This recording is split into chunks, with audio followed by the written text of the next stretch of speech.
안녕하세요. 사연 읽어주는 남녀입니다. 오늘도 와주셔서 감사드리며, 그럼 오늘의 사연 바로 소개해드리겠습니다.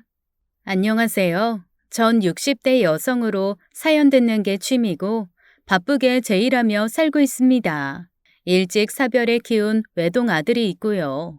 이 나이 되니까 좋은 게 어떤 면에서 겁이 없어지네요. 산전수전 다 겪어 웬만한 일엔 끄떡도 않는데 대명천지에 겪은 황당한 일을 여러분한테 고발하고 싶어 사연을 씁니다. 속풀이 한번 시원하게 해보려고요. 60 넘게 살면서 상종 못할 인간들 종종 봐왔지만 살다 살다 이런 인간은 처음 봤어요. 제가 할 말은 하고 사는 사람입니다. 근데 자식 일엔 바로 받아치는 게 안 되더라고요. 전 일찍 사별하고 혼자 아들을 키웠어요. 아들은 지금 의사입니다.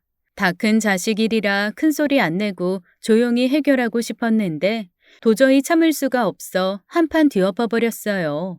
아무리 사람이 겉다르고 속다르다지만 이럴 수 있습니까? 새침한 얼굴을 하고 속엔 구렁이를 몇 마리를 키우는지 아직도 떠올리면 기가 막히네요. 누구 얘기냐고요? 제 외며느리 얘기입니다. 전 이 아이와 처음 본 날을 잊을 수가 없어요. 그런 아가씨는 처음 봤거든요. 어느 날 방송 리포터로 일한다는 애를 아들이 결혼하겠다고 데려왔네요. 직업 때문인지 외모가 배우 뺨쳤습니다. 향수 냄새도 나고 화장도 예사롭지 않고 카메라를 받는 직업이라 그런지 화려했어요. 그런데 얘가 절 보자마자 하는 첫마디가 이거였죠. 어머니, 기태 씨 이렇게 멋지게 키워주셔서 감사합니다. 어머니 보니까 기태 씨가 근사하게 큰 이유 알 것 같아요. 저 이채영이라고 해요. 예쁘게 봐주세요, 어머니. 예쁘게 봐달라니 미스 코리아 선발대회도 아니고 첫인사가 좀 과한데요. 죄송해요, 어머니. 이것도 일종의 직업병이에요. 자꾸 진행 멘트가 나오는 거 있죠? 그래도 예쁘게 봐주세요. 저 오늘 엄청 떨렸어요. 저도 맹추는 아니라서 처음 보는 예비 시어머니한테 알랑방구 낀다고 젊은 아가씨한테 홀딱 넘어간 건 아니었습니다. 근데 사람이 아주 껌뻑 넘어가게 행동하더라고요. 딸이 있었으면 이랬을까 싶을 정도로 구는데 그의 말대로 직업 때문인지 딸 많은 집 장녀라 그런지 명랑하고 애교가 많더라고요. 아들은 그의 옆에서 입이 귀에 걸렸고요. 기태도 어디 내세워도 안 빠지는 자식이었죠. 열심히 노력해서 의사 직업 가졌지만 그렇다고 뻐기지도 않고 제가 저 고생해서 키운 거 다 아는 속 깊은 애였어요. 근데 하나 걱정됐던 건 여자 보는 눈이 없었다는 거였죠. 여우한테 홀릴까봐 걱정했다는 게 진심일 거예요. 지켜보니까 공부한다고 연애도 잘 안 한 것 같더라고요. 기껏해야 짝사랑 정도나 했을까? 그래서 적지 않게 걱정도 됐고요.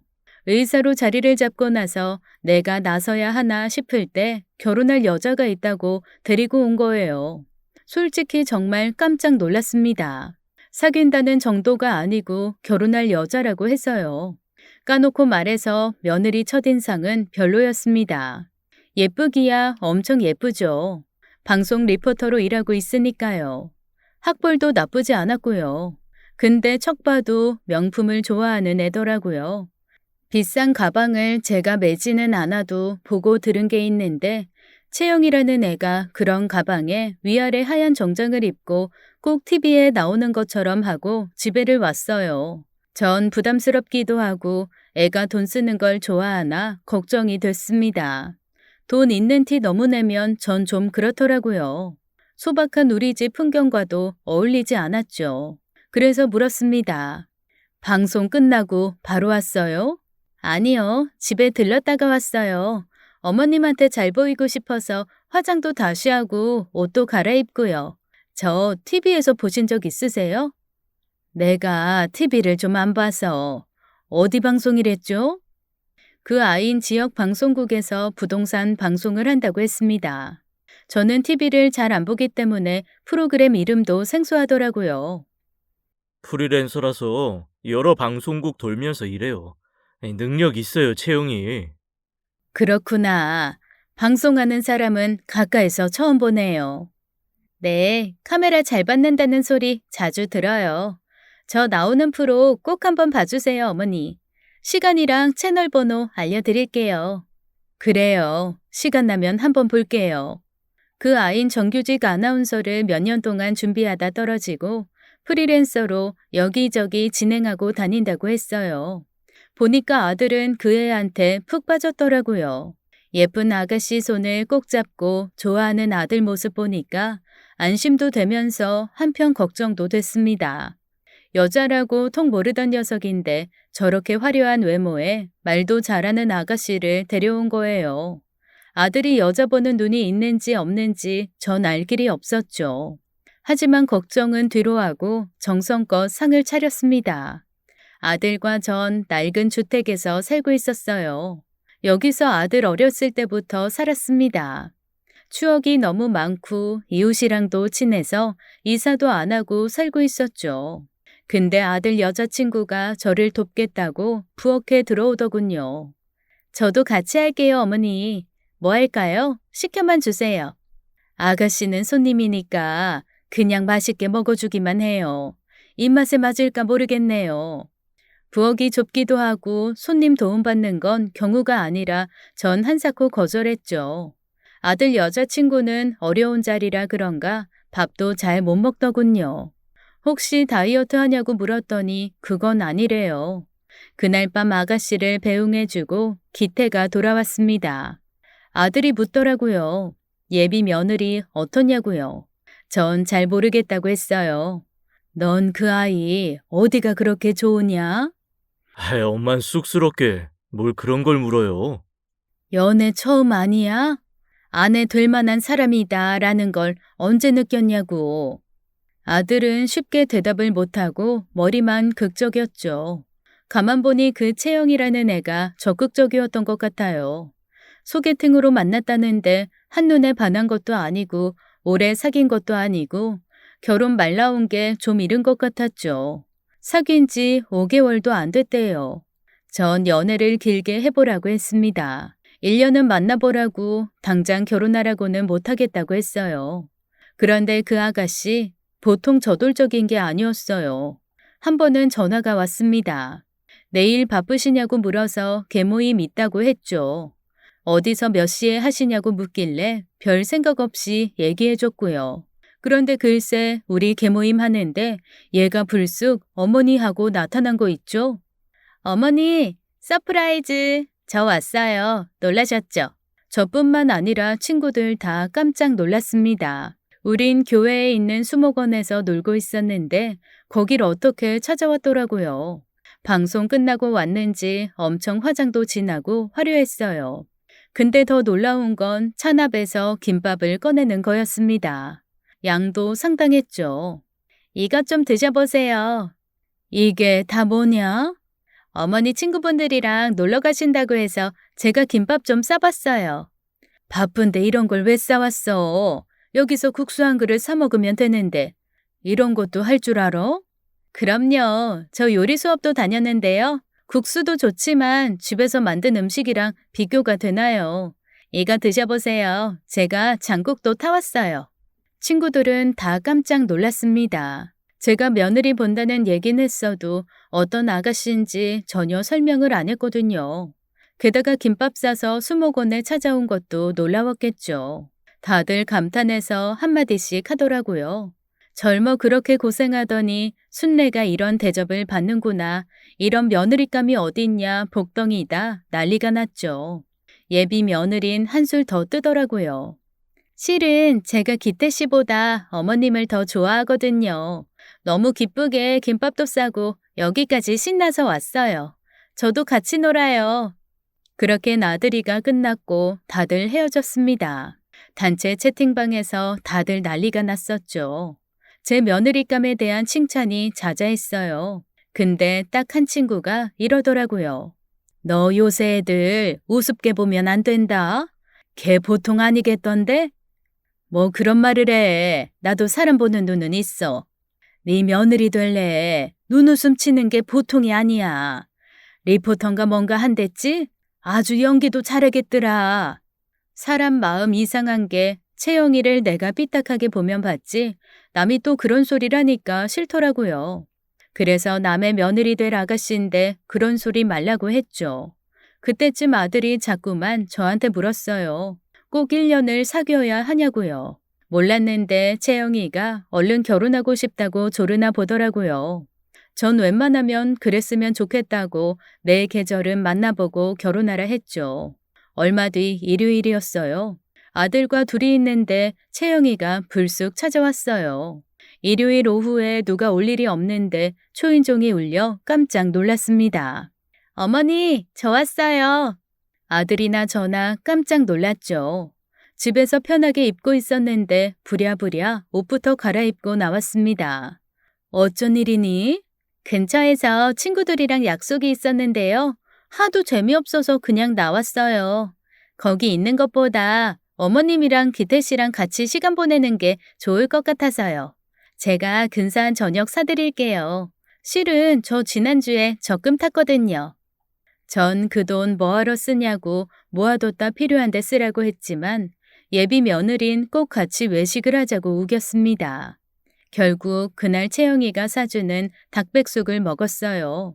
방송이 없는 날이라고 수수하게 청바지 입고 화장기 없이 나왔는데 얘가 또 달라 보이더라고요.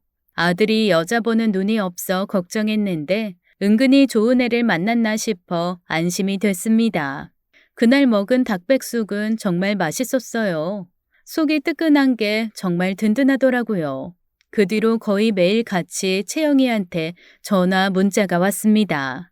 사랑하는 어머니 파이팅. 일요일 영화 데이트 너무 기대돼요. 이렇게 사람을 녹이는데 한 달을 고민한 전 기태를 출근시키면서 이렇게 말했죠. 채영이한테 전해라. 상견례 날짜 잡자고. 너희 둘 결혼해. 그러는 게 좋겠다. 어머니, 결정 내리신 거예요? 진짜. 아침부터 저 이렇게 놀래키시면 어떡해요?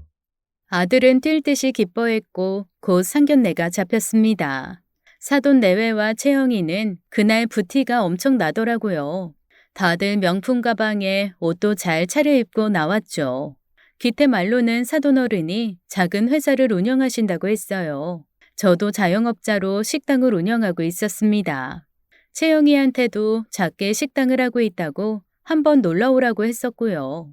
그랬더니 너무 가보고 싶다고 어머니 음식 다 맛있다면서 좋아하더라고요. 근데 약속한 날짜만 되면 채영이가 바쁘다고 해서 한 번도 초대를 못했어요.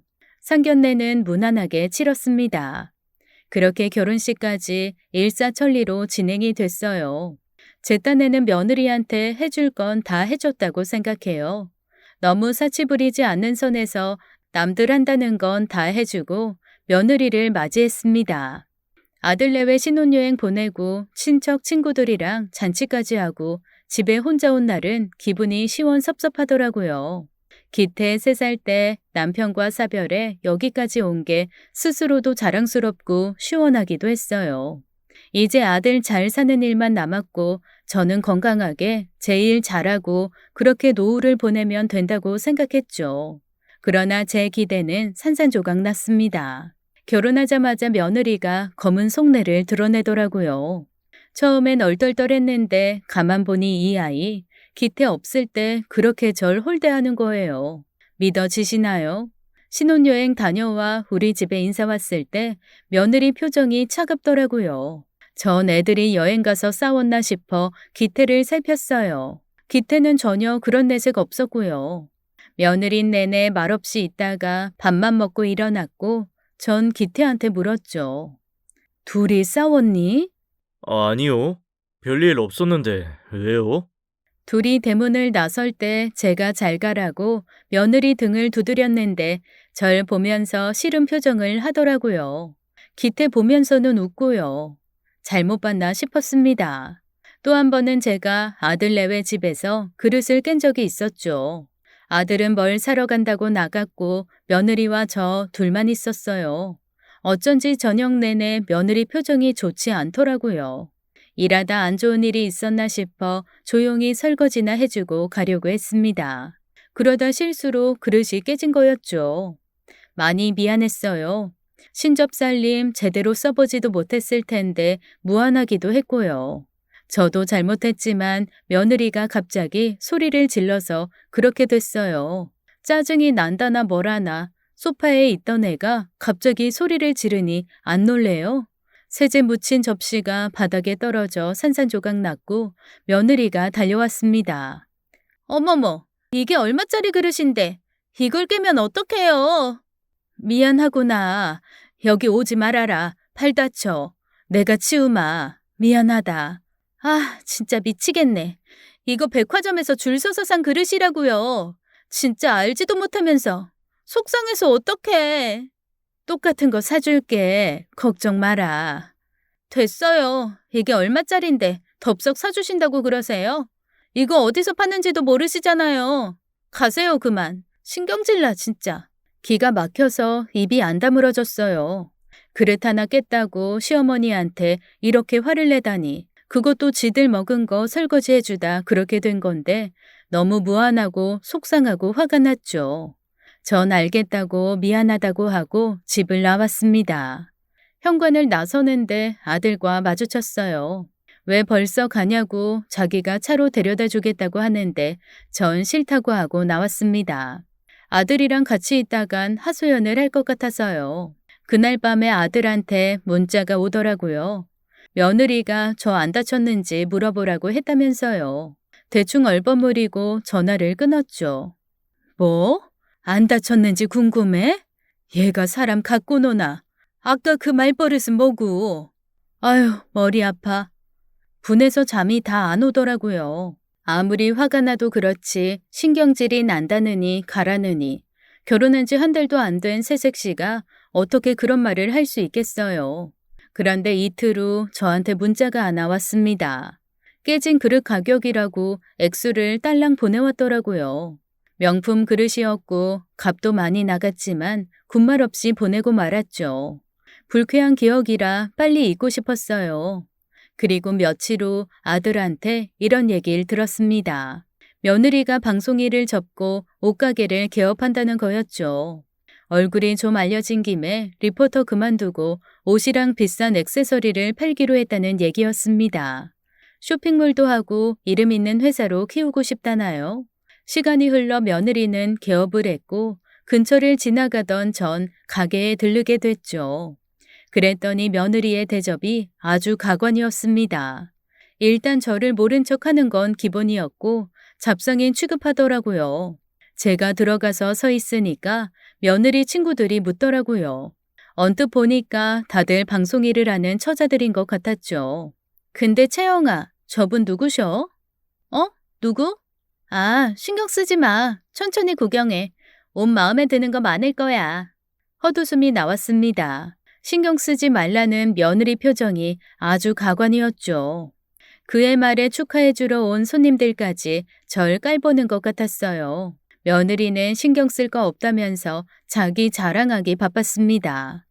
다 제 아들이 뭘 해줬고 어떻게 잘해준다는 내용이었죠. 이대로 물러설 순 없었어요. 참다 못해 제가 한마디 했습니다. 예, 며느라, 나왔다. 그랬더니 며느리 표정이 사색이 되더라고요. 친구들이 놀라니까 정색을 하면서 무시하라는 거 있죠? 제가 시어머니라는 걸 밝히기 싫은 게 분명했습니다.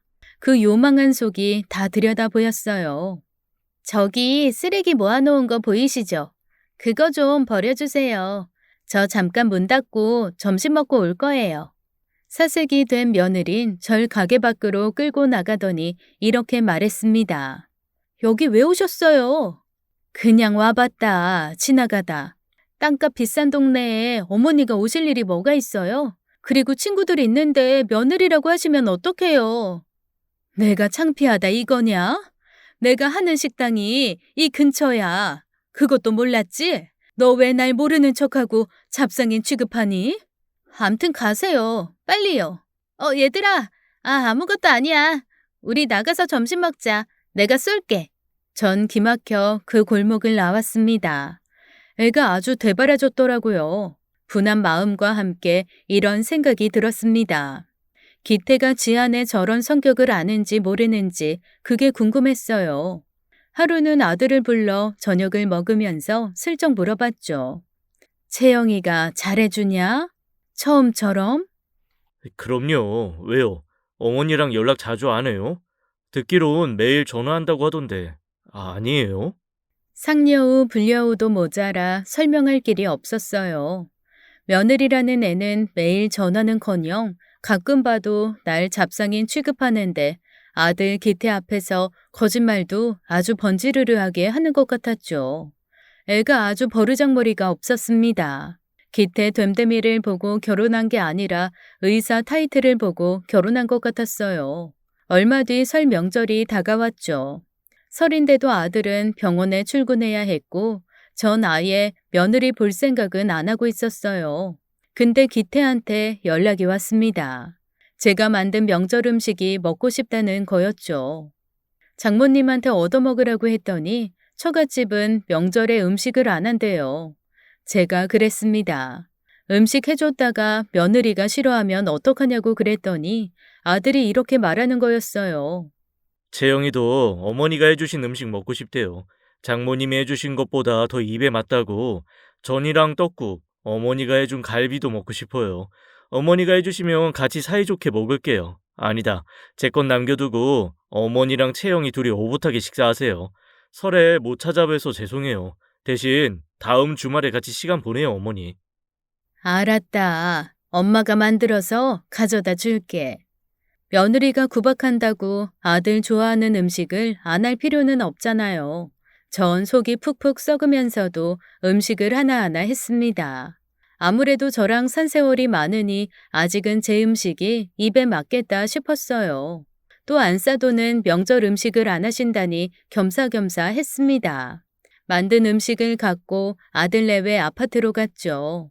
음식들을 경비실에 맡길까 하다가 그냥 집으로 올라갔습니다. 물론 며느리가 보기 싫었지만 아들 먹고 싶다는 음식 차디차게 식는 게 싫어서요. 또 며느리가 성질내면서 내다 버리면 어떡하나 싶기도 했고요. 전 문을 두드렸고 며느리는 민망한 차림으로 문을 열더라고요. 해가 중천인데 자다가 깼는지 야시시한 속옷 차림으로 문을 벌컥 열어서 제가 다 놀랐습니다. 게다가 현관문에 술병이 쌓여 있었어요. 왜 오셨어요? 대뜸 그렇게 묻는 것도 예상 못할 일은 아니었습니다. 밤에 혼자 술 마셨는지 냄새가 말도 못했죠. 전 이렇게 말했어요. 기태가 먹고 싶다고 해달라고 해서 음식 좀 가져왔다. 혼자 술 마셨니? 며느린 대답도 않고 저한테 음식을 뺏어들다시피 하더라고요. 그러더니 가라고 했습니다. 물론 저 역시 며느리 혼자 있는 집에 들어갈 생각은 없었어요. 근데 걔 하는 행동이 절 또 잡상인 취급하더라고요. 전 화가 나서 이렇게 말했죠. 정말 너무하는 거 아니냐? 내가 못 올 때 왔어? 그랬더니 며느리가 눈을 위로 치켜뜨더니 이러는 거였습니다. 왜요? 설날이라고 며느리가 해준 밥이라도 드시게요? 집에 밥은커녕 쌀도 없으니까요. 가세요. 왜 남의 집에 함부로 오세요? 너 지금 뭐라고 했냐? 남의 집에 함부로 와? 그래, 너희 둘이 사는 집이 맞긴 하지만 내가 지금 남이냐? 생판 남한테도 이렇게는 안 하겠다. 며느린 저를 막 현관 밖으로 밀어냈어요. 아주 앙칼지게 절 내쫓는데 누가 보면 제가 빚쟁이인 줄 알았을 거예요. 왜 이렇게 말 못 알아들으세요? 가시라고요. 함부로 연락 없이 오시지 말고요. 그 아이는 저를 밀쳤고 전 벽에 어깨를 부딪혔죠. 나이가 있다 보니 조그만 충격에도 관절이 덜컹거리는데 그날은 꽤 세게 부딪혀 아팠습니다. 아이고 어깨야. 그거 알아요? 있는 집들은 명절에 자식들 다 해외여행 보내주는 거. 어머니가 해준 게 뭐가 있다고 그렇게 강짜를 부리세요? 제 친구들 다 의자자하게 있는 집에 시집 가서 한번 시댁 갔다 하면 몇백만 원씩 용돈 받아온다는데 이런 얘기 듣고도 할 말 없죠? 진짜 짜증나. 지질이 궁상. 뭐? 너 뭐랬냐? 방금 뭐랬어? 눈앞에서 문이 쾅 닫혔습니다. 전 너무 황당해서 비틀거리다가 안 되겠다 싶어 그 집 문을 다시 두드렸죠. 못 돼도 이렇게 못 될 수가 없었어요. 제가 현관문을 막 두드리니까 며느리가 문을 벌컥 열더라고요. 엄청 짜증을 내면서요. 제가 그랬습니다. 어디서 배운 말버릇이냐고, 네가 이러는 거 기태도 아냐고요. 그랬더니 며느리가 하는 말이 저보고 뭐가 있어 그렇게 당당하냐는 거예요. 이 집도 차도 다 남편이 한 건데 어머니가 무슨 권리로 이 집에 드나드냐고 하는 거 아니겠어요? 집에 올 때 냄새나는 음식 말고 돈이나 들고 오래요. 그러면 반겨주겠대요. 한마디로 돈 없고 가난한 시어머니는 상종하기 싫다 이거였습니다. 전 할 말을 잃었어요. 그 길로 나와 집에 돌아갔죠. 상종 못할 애라는 거 분명히 알게 됐고 속이 상하다 못해 타들어갔습니다. 이제 확실히 알겠더라고요. 제가 며느리 잘못 들였다는 것을요. 쫓겨나듯 아들 집에서 나온 저는 이를 득득 갈았어요. 앞으로 절대 며느리가 있을 땐 그 집에 가지 않겠다고 다짐했죠. 벽에 부딪혀 어깨를 다친 것도 화가 났지만 더 기가 막힌 건 아들 기태가 아무것도 모르고 있다는 거였어요. 그때부터 치열한 고민이 시작됐습니다. 며느리의 실체를 알려야 하나 말아야 하나 너무 고민이었어요. 한편으론 아들이 행복한지 확인도 하고 싶었고요. 저한테 막대하는 며느리 기분 같아선 다 까발리고 싶었지만 아들이 좋다면 아들한테는 잘한다면 이 결혼 깰 순 없었습니다. 그날 밤 제 속을 알 리가 없는 아들이 전화를 했더라고요. 새벽에 퇴근해 전을 데워 먹었대요. 며느리도 같이 먹었냐고 물었더니 속이 안 좋다고 해서 혼자 대충 먹었다고 하더라고요. 요새 개업한 며느리 가게가 엄청 잘 된다나요? 돈 버느라 힘들어한다고 아들 딴엔 배려를 하나 보더라고요. 그래도 명절인데 집에서 쉬는 사람이 밥상이나 따뜻하게 차려주면 좋으련만 누구한테 뭘 기대하겠어요. 어떻게 보면 그런 며느리 선택한 아들도 문제였죠. 여자 보는 눈이 어쩌면 그렇게 없을까 혼자서 속이 푹푹 썩었습니다. 알리고 싶지 않았는데 아들은 제가 어깨를 다친 걸 알고 집에 자주 왔죠. 며느리도 한두 번 따라오더라고요. 와서 기태가 볼 때는 찜질을 해준다 어쩐다 난리를 치다가 기태가 어딜 가면 안면몰수 바로 들어가네요. 다리 꼬고 핸드폰만 보는데 내 자식이면 등짝을 때렸을 겁니다. 차라리 안 오면 속이나 편하지 기태 따라오면 제 속이 말이 아니었어요. 다친 어깨 치료하고 그 달이 지나갔고 저 두 얼굴의 며느리를 어떻게 해야 하나 고민하던 때였죠. 그리고 기어이 일이 벌어졌습니다. 며느리가 개업한 옷가게 근처에는 유명한 레스토랑이 있었어요. 강남에서도 손꼽히는 비싼 곳이었죠. 손님들도 한 자락 하는 분들이 많았고요. 그 레스토랑 입구에서 며느리와 안사돈 그리고 사돈 처녀와 마주치고 말았습니다. 며느리와 안사돈은 절 보자마자 놀라더니 코웃음을 치더라고요. 며느리가 그 방정맞은 입을 함부로 놀리더라고요. 여기에 왜 있어요, 어머니가? 이런 고급 식당 아무나 오는 데 아닌데요. 잘못 들어오셨으면 빨리 가세요. 사람들이 욕해요. 그게 무슨 말이니? 넌 네 갈 길 가라. 난 내 갈 길 갈 테니까. 또 며느리의 막말은 시작됐고 전 안사돈이 어떻게 하나 지켜봤습니다. 황당한 건 콩 심은데 콩 난다더니 안사돈은 그런 딸을 보며 같이 웃기만 하는 거였어요. 전 입을 떼기도 싫어서 목례만 까딱하고 자리를 피해버렸습니다. 레스토랑 안에 있는 화장실에 들어가 앉았는데 문이 열리면서 익숙한 목소리가 들렸어요. 리포터 출신이라 카랑카랑한 목소리를 가진 며느리와 안사돈이었죠. 역시나 며느리가 아나 무인인 데는 이유가 있었습니다. 안사돈 말하는 게 엄청 천박했어요. 상견례 때는 그렇게 고상한 척 하더니 다 연기였던 거였죠. 이런 고급스러운 데를 저런 촌스러운 노인네가 왜 온 거야? 격 떨어지게. 어쩌다 우연히 들어왔겠지. 이런 데인 줄도 모르고. 돈은 있을까 몰라. 그러니까 엄마, 설마 나한테 돈 내라는 건 아니겠지? 아, 짜증나. 남들은 시부모가 좋은데도 데려간다던데. 난 이런 걱정이나 하고 있고.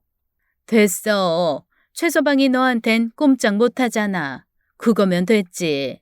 이 결혼 손해보는 장사는 아니다. 집 생겼지, 차 생겼지, 네 샵도 차렸지. 시부모 돈까지 있으면 좋았겠지만 어떡하겠어. 거기까지가 네 복인걸. 아주 덜 떨어진 얘기들을 고상하게들 하고 있었죠. 전 더 이상 놀랍지도 않았습니다. 며느리가 결혼 전에 알랑방구를 낀 건 다 의사라는 아들 직업 때문이었어요. 제가 알기로 며느리 사치는 도를 넘어서고 있었습니다. 입고 걸치고 신는 것들도 다 명품 천지였고 허세가 하늘을 찌르는 것 같았죠. 전 숨소리도 안 내고 그들이 하는 얘길 다 들었어요. 돈 없는 촌스러운 노친네라고 실컷 제 흉을 보던 안사돈과 며느리는 또 돈 얘기를 하며 화장실을 나갔습니다. 너 괜히 네 시어머니 신경 쓰지 말고 맛있게 먹어. 여기 음식 돈이 얼만데. 최서방 카드 가져왔지? 당연하지. 결혼하고 내 돈은 절대로 안 써. 다 기태씨 카드로 긁지. 남편 카드가 세상에서 제일 좋아. 엄마, 빨리 가서 먹자. 설마 시어머니 나한테 계산하라는 건 아니겠지? 포크랑 나이프 쓸 줄은 아나 몰라. 야, 그래도 몰라. 저 노친네 쌈짓돈 있으면 그것도 싹 네가 가져라. 억울하잖아. 없는 시대 가진 것도 복장 터지는데 그거라도 챙겨야지. 걱정 마, 엄마. 다 생각이 있어. 기태씨 수입, 재산, 거기에 어머니 쌈짓돈까지 결국 다 내 차지 될 거라고. 식은 죽 먹기랄까? 그들이 나가고 한참 뒤에야 전 화장실을 나왔습니다. 며느리 막장으로 말하는 거야 처음 겪는 일은 아니었지만 그래도 손발이 부들부들 떨리고 분이 나서 견딜 수가 없었어요. 전 마음이 진정될 때까지 기다렸다가 화장실에서 나갔습니다. 그리고 며느리와 안사돈, 사돈 처녀가 앉은 자리가 잘 보이는 자리를 잡았어요. 아주 자기들끼리 신났더라고요. 메뉴판을 보고 이것저것 양껏 고르는 것 같았죠. 전 앞에 커피 한 잔을 놓고 그들이 하는 짓을 보고 있었어요. 한참 맛있다면서 먹더니 안사돈이 웃기는 짓을 하더라고요. 웨이터, 안심 스테이크 크기가 작은데 리필 좀 해줘요. 되지? 이거 한 그릇에 얼만데 간에 기별도 안 가겠어. 아유, 배고파. 손님, 메인 요리는 리필이 어렵습니다. 음료는 가능하시고요. 어머, 왜 안 돼? 여기 서비스 진짜 별로네. 이렇게 큰 접시에 손바닥도 안 되는 고기 올려놓고 그 돈을 받아? 진짜 별꼴이다. 왜 유명한지 모르겠네. 불친절하다고 사람들한테 소문내도 할 말 없죠? 웬만하면 그냥 줘요. 사람도 없는데. 정말 진상 중에 상진상이었어요. 직원은 정중하게 메인 요리는 리필이 안 된다고 했고 며느리와 사돈 처녀가 옆에서 항의하는 게 보였습니다. 교양이라곤 조금도 찾아볼 수가 없었어요. 요리를 더 시키면 시켰지 메인 요리를 리필해달라는 손님은 정말 처음 보는 것 같았죠. 직원이 어이없다는 표정으로 주방으로 가길래 제가 손짓으로 불러 세웠습니다. 저 테이블 손님들 요구사항이 뭐죠? 내가 제대로 들은 거 맞아요? 안심 스테이크 리필. 그것도 세 접시나? 직원이 그렇다고 했고 전 어이없어하는 직원에게 메인 요리 다시 해서 가져다 주고 다른 것들도 챙겨주라고 했습니다. 직원은 알겠다며 저한테 90도로 인사를 하고 주방으로 갔어요. 아니나 다를까 안사돈과 며느리 일행이 절 보고 있었죠. 자기들끼리 수군거리는 소리가 다 들렸어요. 여기가 어떤 데인 줄 알고 저렇게 아는 척을 하냐고 지금 자기들이 주문한 음식이 얼만데 계산이라도 해줄 거냐면서 비아냥거리고 웃더라고요. 계산? 무슨 계산? 돈 한 푼 없을 텐데 무슨. 직원한테 뭐라고 했길래 저렇게 공손하게 인사를 해? 괜히 기분 나쁘게. 그래도 뭐 다시 해준댔으니까 그거나 먹고 가요. 전 자리에서 일어나 며느리와 안사돈네가 있는 테이블로 갔습니다. 도저히 참을 수가 없어 숨겨왔던 제 정체를 밝히게 됐죠. 저로서도 뜻밖의 상황이었어요. 새아가, 안사돈, 궁금한 게 참 많네요. 내가 저 직원한테 뭐라고 했을까요? 그 말도 안 되는 리필 요구 들어드리라고 했어요. 왜냐고요? 이 레스토랑 내가 대표거든요. 더 드시고 싶으면 드세요. 전혀 부담 안 되니까. 우리가 어떤 사이인데 이 정도도 못합니까? 진작 말씀하시죠. 이런데 처음 오신 것 같은데 세상 어떤 레스토랑에 가도 메인 요리는 리필이 안 되는 거 전혀 모르고 있었나 봐요. 여기서야 실수하셨지만 다른 데서는 교양 있게 행동하세요. 아시겠어요? 안사돈과 며느리 사돈처녀는 입을 떡 벌리고 저를 보더라고요. 전 가볍게 웃어줬습니다. 왜 그렇게 놀라냐는 표정을 지으면서요. 세아가 전에 한번 말했잖니. 내가 아는 식당에 한번 오라고. 음식 맛있게 해주겠다고 했잖아. 넌 대답만 잘하더니 코빼기도 안 보이더구나. 그 식당이 여기야. 무슨 말인지 이해돼? 그럼 여기 어머니 소유예요? 어떻게 그런 일이? 여기뿐이겠니? 같은 이름으로 된 레스토랑, 내 건물들 말하면 알기나 하겠니? 세아가 정신 차려. 벌어진 입에서 침 떨어지겠다. 뭘 그렇게 놀라니? 이 정도 가지고. 며느리는 사색이 돼서 입을 다물더니 얼굴이 홍당무가 되더라고요. 안사돈도 안절부절 못하면서 제 눈치만 보고요. 곧 직원이 갓 구운 스테이크와 샐러드, 음료들을 가져왔습니다. 전 직원에게 다시 세팅하라고 지시했어요. 직원은 저한테 대표님이라고 하며 착착 일을 했죠. 제가 손짓 한번 하니까 매니저도 달려왔고요. 그 모습을 멍하니 보던 며느리가 갑자기 무릎을 꿇었습니다. 그러면서 이렇게 말하는 거였어요. 어머니, 몰라봐서 죄송해요. 저 진짜 몰랐어요. 왜 진작 말씀 안 해주셨어요? 그랬으면 달랐을 텐데. 저 용서해 주세요, 어머니. 짐작하기론 아마 며느리 머릿속에서 계산기가 엄청 돌아갔을 겁니다. 땡전 한 푼 없이 낡은 집에서 사는 시어머니가 실은 엄청난 사업가라는 걸 깨닫고 무릎을 꿇은 거였죠. 전 코웃음을 쳤죠. 말했으면 뭐가 달라지는데 너 진짜 맹랑하구나. 가난하고 허름한 시어머니 무시해도 되고 이런 레스토랑 운영하면 깍듯이 대접하는 게 네 상식이냐? 왜 무릎을 꿇어? 어서 먹지 않고. 우리 셰프 실력 상당해. 네가 더 잘 알지 않겠니? 세상에 누가 메인 요리를 리필해달래? 이런 레스토랑에서. 안 싸돈, 제 쌈짓돈 채용이 주머니에 들어가기나 하겠어요? 제 재산 감당이 되겠냐고요? 아니, 나는 그런 뜻이 아니라. 돌아가는 판이 완전히 뒤집혀 버렸습니다. 말할수록 더 기가 차고 황당하더라고요. 누구 레스토랑에 와서 저렇게 뻐기는 건지 정말 한심했어요. 전 제 젊음과 청춘, 피땀이 녹아든 이 레스토랑을 정말 아꼈습니다. 강남 한복판에서 꾸준히 인기를 끌기 위해선 보통 노력으론 부족했어요. 그런 곳에 와서 절 깎아내리다니 예의도 모르고 교양도 없이 행동하면서 절 무시한 며느리와 사돈네를 용서할 수가 없었습니다. 그래도 안사돈은 딸이 무릎을 꿇은 게 아무래도 보기 싫었겠죠. 자기 딸이 한 짓은 생각 안 하고 한마디 보태려고 해서 제가 선수를 쳤습니다. 화장실에서 다 들었습니다. 시골 노인들은 이런 데 오면 안 된다는 법이라도 있습니까? 사람 겉모습만 보고 판단하는 거 아닙니다.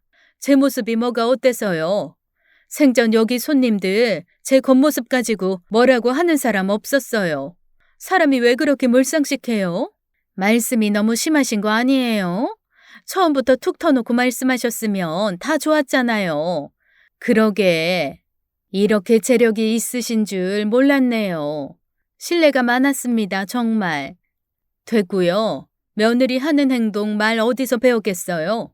안사돈한테 정말 실망 많이 했습니다. 더는 변명 듣고 싶지도 않고 계속 영업해야 하니까 그만 가주세요. 정 실장, 음식 식었지만 이분들은 좋아할 것 같으니까 싸드려. 저희 레스토랑 규정에 포장은 없는데 처음 드신 음식인 것 같으니까 싸드릴게요. 두고 많이 드세요. 제가 완전히 돌아선 것 같으니까 며느리가 제 발을 붙들고 늘어지더라고요. 그의 눈에 뭐가 보였겠어요. 제가 화난 게 무서운 게 아니라 재력 있는 시어머니 놓칠까봐 안달이 난 거였겠죠. 그 속이 너무 투명하게 보여서 헛웃음이 나왔습니다. 어머니, 잘못했어요. 노여움 푸세요. 제가 여기서 설거지라도 할까요? 청소라도 할까요? 시키는 대로 다 할게요. 싫으니까 그냥 가라. 네가 하긴 뭐래. 명품 사고 비싼 음식 먹는다고 사람이 고급되니? 인성 좋고 현명해야 고급인 거지. 가라. 남의 사업 망칠 생각하지 말고 가. 그렇게 며느리와 안사도는 제 레스토랑에서 쫓겨났습니다. 들어올 땐 기세 등등하더니 나가는 뒷모습이 볼만하더군요. 아주 하는 짓들이 가관이었어요. 어쩌면 그렇게 돈밖에 모르는지 오만정이 뚝 떨어졌죠. 특히 화장실에서 제욕하던 건 잊을 수가 없었습니다. 기태돈에 제3지돈까지 지껏 만들겠다던 며느리 목소리가 잊혀지지도 않았죠. 전 그 사람들 내쫓고 계속 일했어요. 미꾸라지 한 마리가 물 흐린다고 제 일을 안 할 순 없으니까요. 매니저로 일하는 직원이 퇴근하는 게 어떻겠냐고 했지만 차라리 일하는 게 나을 것 같아 레스토랑에 있었습니다. 아주 전화에 불이 났어요. 며느리가 애타게 절 찾더라고요. 그렇게 절 문전박대하더니 웃기지도 않았죠. 이런 애한테 처음부터 모든 걸 오픈했으면 어땠을지 가슴이 철렁했습니다. 안사돈도 저한테 문자를 했더라고요. 죄송합니다. 자식 잘못 가르친 제 죄입니다. 부디 너그러우신 사부인께서 하나밖에 없는 며느리 용서해 주시기를 간곡히 부탁드릴게요. 내일 채영이와 함께 찾아가 사죄드리겠습니다. 노여움 푸시고 며느리 사람 만들어 주세요. 이제와 누구한테 딸 자식을 사람 만들어 달라는 건지 암만 생각해도 분통이 터졌습니다. 어쩌면 그렇게 돈밖에 모르고 사람을 겉만 보고 평가하는지 며느리와 안사돈 오늘 아마 뜨끔했을 거예요.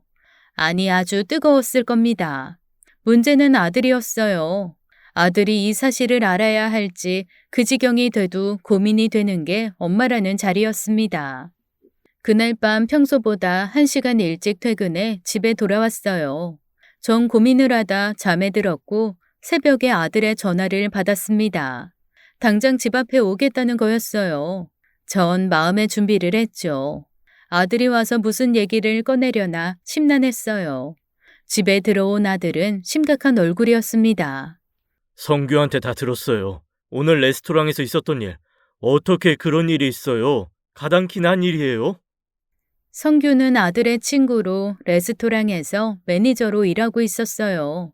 아까 벌어진 일 성규가 다 지켜봤고 술 한잔 하러 만나 아들한테 하나부터 10까지 다 말했더라고요. 기태는 믿을 수가 없어서 얘기를 듣고 또 들었답니다. 얼마나 기가 막혔겠어요. 전 고민하다 겨우 입을 열었습니다. 기태야, 너 그 애 사랑하니? 엄마 그동안 고민 많이 했는데 네 뜻이 궁금하다. 어머니, 어떻게 그런 애를 사랑할 수 있어요? 걘 돈밖에 모르는 애예요. 돈에 아주 환장했다고요.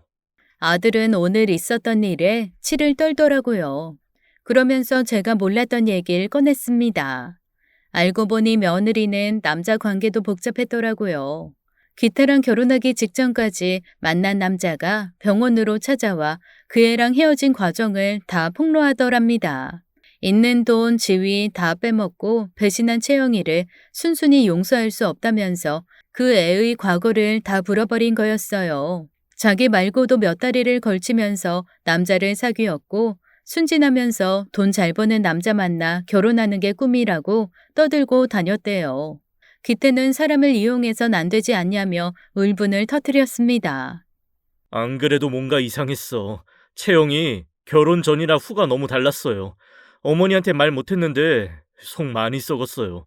내 물건 후지다고 다 내버리질 않나. 어머니 음식도 멀쩡한 걸 갖다 버리고 돈은 또 얼마나 쓰는지. 아들도 이상한 낌새를 챘던 모양이에요. 저한테 말도 못하고 속만 알았겠죠. 채영이 걔 꼴도 보기 싫어요. 얼굴도 보기 싫고 목소리만 들어도 구역질나. 이혼해야겠어요. 그게 맞아요. 그런 애랑 어떻게 살아요. 자식 안 낳은 게 천만다행이지. 어머니도 저 안 말리실 거죠? 그동안 있었던 기막힌 일 입도 뻥끗 안 했는데 아들은 벌써 길길이 날뛰고 있었죠. 다음 날 새벽 대바람같이 며느리가 쫓아왔어요. 머리는 귀신같이 풀고 검은색 정장을 빼입고 왔더라고요. 하여간 머리 굴러가는 게 다 보였습니다. 그만큼 반성하고 있다는 걸 보여주려고 나름 장꾀를 썼더라고요. 전 문 열어주지 말라는 아들 말을 무시하고 집에 들였죠. 밖엔 사부인까지 와 있더라고요. 전 가시라고 할 말 없다고 하고 며느리만 데리고 들어왔습니다. 며느리는 저와 아들 눈치를 보면서 무릎을 꿇더라고요. 어머니, 잘못했어요. 제가 생각이 짧았어요. 저 한 번만 봐주세요. 기태 씨, 어제 무슨 얘기 들은 거야? 왜 내 전화 안 받고 그래? 여기서 잤구나? 아들은 화를 간신히 참는 눈치였죠. 숨소리도 거칠고 보통 화가 난 게 아니었어요. 성격이 순한 기태가 이 정도면 엄청 분노하고 있다는 거였습니다. 두 얼굴로 사는 거 영원히 안 들킬 줄 알았어? 너 어머니 왜 무시해? 어머니 돈 없고 촌스럽다고 막말하고 장모님이랑 대놓고 무시했다며? 내가 언제 해? 몰라서 그랬지. 이젠 안 그래. 절대 안 그래. 자기, 나 결혼하기 전에 어떻게 했는지 기억 안 나? 어머니, 다 기억나시죠? 저 원래 어머니한테 잘했잖아요. 늦었어 이미. 나도 어머니도 너한테 마음 떠났어. 어떡하냐? 그렇게 돈 좋아하는 애가 큰일 났다. 어머니 그 레스토랑만 운영하는 거 아니야. 서울에 건물도 많고 그런 식당 몇 개나 더 있어. 너 제정신이냐? 너 그동안 쓴 돈 누린 거 다 어머니한테서 나온 돈이라고. 이제 다 끝났고 나가. 이혼 서류 보낼 테니까 사인해. 너랑은 끝이야. 아들은 흥분하고 있었고 자칫하면 큰 싸움이 날 것 같았습니다. 전 아들한테 일단 출근하라고 했어요. 저한테 뒷일은 맡기라고 설득했죠. 아들은 며느리를 한참 노려보다가 억지로 출근했습니다. 전 현관문이 닫히자마자 입을 열었어요. 그동안 있었던 일 처음부터 끝까지 취조하듯 캐물었죠. 옷가게 개업할 때 잡상인 취급한 거, 설 명절에 날 밀쳐 어깨 다치게 하고도 모른 척한 일, 수도 없는 막말과 무시 인정하냐고 물었습니다. 그리고 레스토랑 화장실에서 절 욕한 일도 꺼냈죠. 남편을 돈 버는 기계로 알고 시어머니 쌈짓돈까지 털어갈 계획 아직도 유효하냐고 했더니 웃으면서 실수라는 거였어요. 이제 다시는 안 그럴 거라고 자기를 하인처럼 부리라고 하는데 그것도 말이라고 짓거리는 꼴이 기가 막혔죠. 전 며느리를 사람으로 보지 않기로 했어요.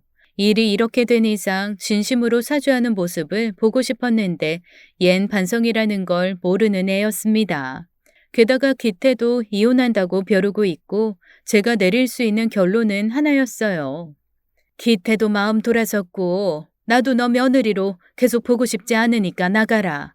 오늘부로 연을 끊어. 싫어요, 어머니. 저 안 나가요. 못 나가요. 그때였어요. 현관문이 부서질 듯 열리더니 기태가 거실로 쳐들어왔습니다. 출근한 줄 알았던 애가 우리 얘길 다 듣고 있었어요. 기태는 피가 거꾸로 솟는다면서 하나하나 따지고 들었습니다. 못 나가긴 뭘 못 나가. 내 카드랑 차키, 그 가방이랑 반지까지 싹 다 두고 가.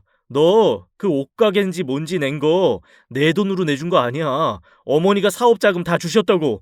너한테 비밀로 하라고 해서 내 돈으로 한 거라고 했고, 카드? 생활비? 야, 내가 얼마나 번다고 네 씀씀이를 다 감당하냐? 그것도 다 어머니가 도와주신 건데 뭐? 명절 음식 해온 어머니를 벽에 밀쳐? 어머니를 잡상인 취급해? 야, 귀신은 뭐 하는지 모르겠다. 너 같은 애 안 잡아가고. 네가 그러고도 사람이냐? 잘못했어, 기태씨. 다신 안 그럴게. 한 번만 기회를 줘. 며느리는 그 말을 듣더니 더 싹싹 빌었어요. 진짜 물주가 저였다는 걸 다시 한번 듣곤 눈이 뒤집힌 것 같았습니다. 저한테 잘못했다고 바닥을 기라면 기고 발바닥을 핥으라면 핥겠다고 해서 제가 소름이 끼쳤어요. 너 같은 애 다시는 상종하고 싶지도 않다고 어쩌면 겉과 속이 그렇게 다르냐고 억지로 집 밖으로 내쫓았습니다. 며느리라고 부르고 싶지도 않은 그의 가족들도 참 즐깁니다. 그의 가족들도 참 즐깁디다. 몇 날 며칠을 우리 집이랑 레스토랑 주변을 서성이면서 끈질기게 사죄 한다고 용서해달라고 하더라고요. 한 번은 레스토랑 매니저 성규가 저한테 전화를 했어요. 며느리가 주방에 쳐들어가 설거지를 하고 있다는 거였죠. 대표님, 진짜 이 여자 왜 이래요? 제정신 아니에요. 다짜고짜 고무장갑 끼고 설거지 하는데 나가라고 해도 들은 척도 안 해요. 기막혀서 원. 정 실장, 내가 갈 테니까 일 봐. 신경 쓸 거 없어. 이제와 바짓가랑이 잡아봤자 무슨 소용이 있겠어요. 전 그 애 내쫓고 사설 경호원까지 고용해서 그 집안 사람들이 얼씬도 못하게 했습니다. 아들 병원에까지 찾아가고 전화한다는 걸 제가 작심하고 그 인간들이랑 만나 결판을 냈어요. 거액의 위자료 청구받고 싶냐고 이혼 전문 변호사의 매운맛 좀 보고 싶냐고 하니까 그제야 꼬리를 내리더라고요. 뭐가 아쉬운지 연신 미안하다 잘못했다 엎드리는데 완전히 질려버렸습니다. 내가 살다 당신 같은 사람들 처음 봅니다. 딸 자식들 다 그렇게 키웠습니까? 돈 있는 사람 앞에선 비굴하게 굴고 없는 사람 앞에선 아무렇게나 굴어도 상관없다고요? 아들 기태, 이 결혼의 진심이었고 나도 며느리에게 최선을 다했지만 더는 인연 맺을 이유가 하나도 없네요. 끝까지 이기적이고 독한 당신들 다시는 보고 싶지 않아요. 기태 병원으로 한 번만 더 연락하거나 찾아가기만 해요. 내 경고 허투루 듣지 말아요. 이 자리까지 오는 게 쉬운 줄 압니까? 나 한다면 하는 사람이에요. 이만 갑니다. 전 그 길로 그 지겨운 면상들과 작별했어요. 시간은 걸렸지만 이혼은 마무리됐고 그 막대 먹은 며느리한테 준 것도 다 돌려받았습니다. 브랜드샵인지 뭔지 한다고 일만 벌려놓고 빚만 잔뜩 졌더라고요. 가짜를 진짜라고 속여 팔아 욕도 엄청 먹고 있었어요.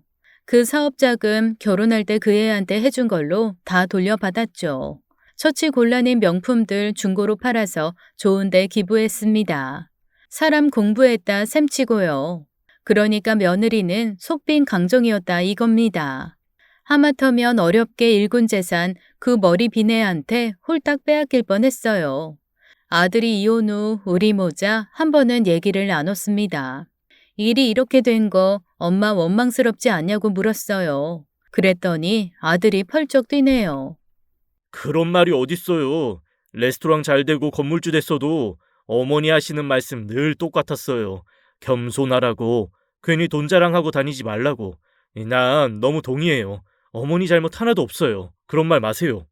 전 아들에게 어려서부터 철저히 교육을 시켰습니다.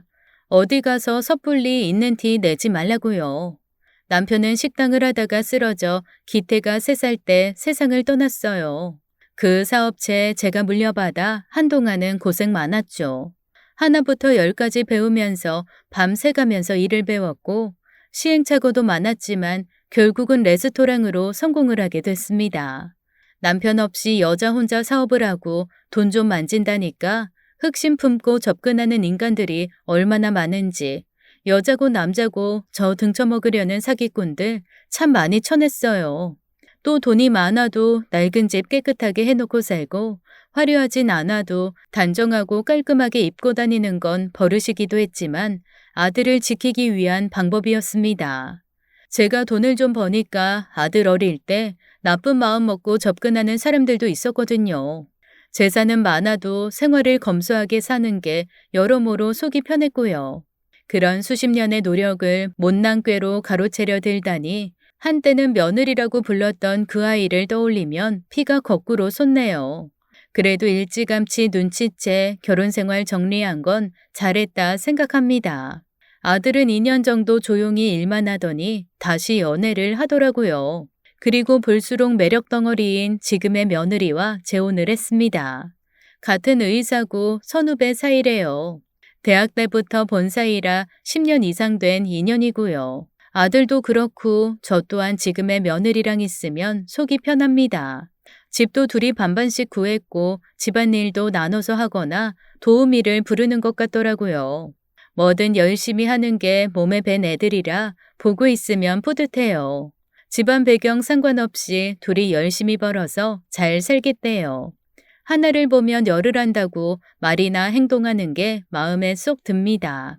며느리는 저를 처음 만났을 때 안녕하세요 한마디 하고는 차분하게 앉아 있더라고요. 첫인상부터 가볍지 않고 무게가 있었어요. 지켜보니 사치도 안 부리고 번 돈 알뜰히 모으는 것 같더라고요. 그래서 더 많이 베풀고 싶습니다. 한두 번씩 목돈 쥐어주는 재미도 있네요. 며느리가 손녀를 낳았을 땐 차 한 대 뽑아줬고요. 요샌 손녀 재롱 보는 재미에 푹 빠졌네요. 할미 할미 하면서 고 예쁜 얼굴로 웃으면 살살 녹아요. 돌잔치 때 사돈 어른들도 만났는데 참 인품이 좋으신 분들입니다. 우리 기태가 장가를 잘 든 것 같아 마음이 좋아요. 제 레스토랑에도 종종 오십니다. 같이 와인도 한 잔씩 하네요. 나중에 알게 된 사실인데 그 못된 아이 어디서 또 사기치고 다니다가 쇠고랑 찼다는 얘기를 들었습니다. 돈 욕심을 부리다가 기어이 범법자 되고 말았네요. 그 부모도 정신 못 차리고 딸 돕다가 집 거덜났대요. 그러거나 말거나 상관없습니다. 그 똥물 이미 치웠고 지금 우리 기태 잘 살고 있으니까 아무 상관없어요. 주말에 날씨가 좋았으면 좋겠네요. 우리 손녀랑 공원에라도 놀러 가게요. 여러분 제 사연 어떻게 들으셨나요? 긴 이야기 들어주셔서 감사합니다. 지금까지 사연 읽어주는 남녀였습니다. 끝까지 함께 해주신 여러분 감사드리며 저희는 다음 사연으로 돌아올게요. 감사합니다.